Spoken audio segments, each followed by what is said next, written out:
Do I have to be sad to be depressed? If I'm depressed, will I always be that way? And if I have recovered, will it come back again?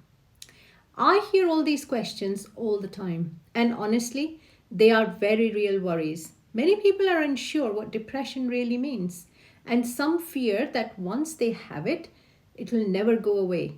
So, in this video, I want to talk openly about depression, what it is, what it isn't, and what recovery actually can look like.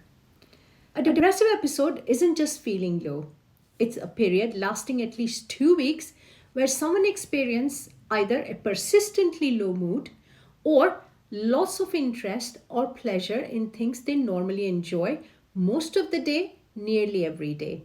And it's usually accompanied by other symptoms like struggling to concentrate, feeling worthless or guilty, losing hope, having thoughts about death or not wanting to be around, changes in sleep or appetite, feeling slowed down or restless, and running on empty all the time. This isn't laziness, weakness, or lack of willpower. Depression takes real energy to live through. Sometimes people appear to be functioning, but that's only because they are pushing themselves incredibly hard just to hold things together.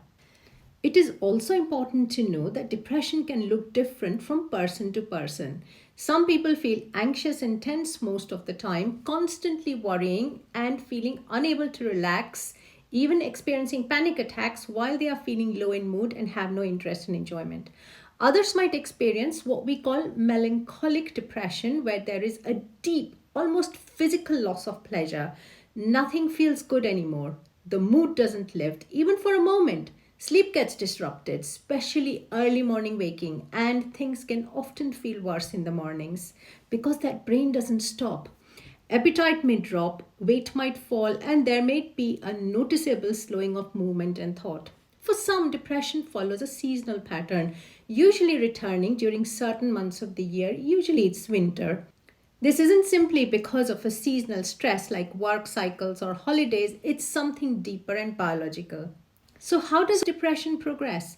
Well, depression becomes more common after puberty, with the average age of onset in mid 20s. An episode can typically last 3 to 4 months, and about half of the people begin to feel better within 3 months, and most recover within a year.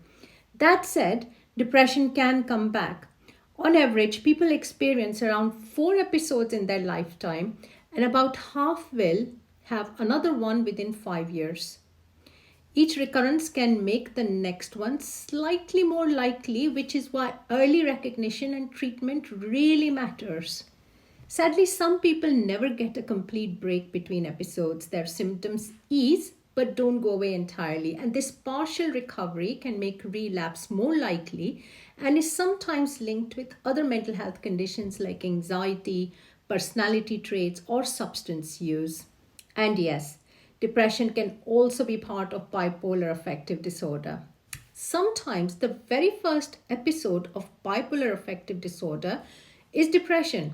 So, if symptoms started young, or there's a family history of bipolar affective disorder, or there are symptoms of psychosis, that's something we watch out for very closely. If you want to understand psychosis more, please watch my videos on signs and symptoms of psychosis on this channel. Our cultural background also shapes how depression is experienced and expressed. In some cultures, people talk about sadness and emptiness. In others, emotional pain is described as physical pain, tiredness, weakness, heat in the body, or a heavy heart. Some might say they are thinking too much or that their soul feels lost. And then there are other explanations as well. Now, these are not strange ways of describing depression, they are just simply different languages for the same human suffering. But stigma can make things worse. In many places, people are taught that sadness or mental distress is a sign of weakness or something to be ashamed of. So they hide it or only talk about the physical side or physical symptoms. And that means they don't always get the help they need. The truth is, how we understand and express depression depends on our culture, beliefs, and what's considered acceptable to share within our families, social circles, and in society. Recognizing that helps us understand each other better and respond with compassion instead of judgment. Let me tell you about gender differences. Women are about twice as likely to experience depression, especially after puberty. They are more likely to experience anxiety and changes in appetite and weight alongside it. Men, on the other hand, often show depression through irritability and risk taking behaviors or alcohol and substance use. They are also more likely to want to take their lives, partly because they tend to use more lethal means.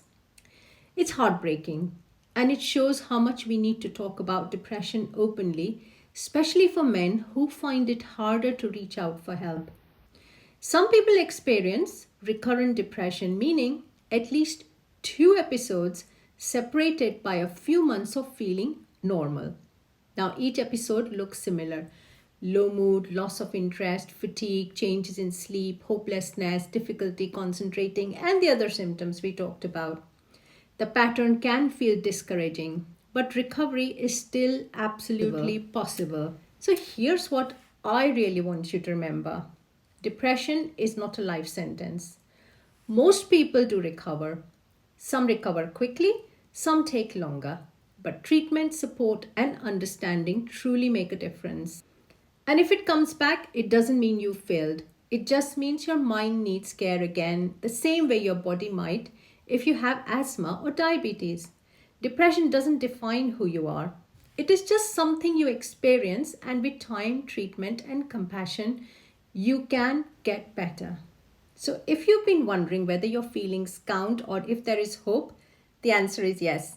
You're not alone, and you don't have to face this in silence. If you've enjoyed today's video, please subscribe to my channel. The more subscribers I have, the more YouTube gives me the ability to make more creative videos. Like it, share it, tell it. Tell it to all the people you know, and thank you for watching.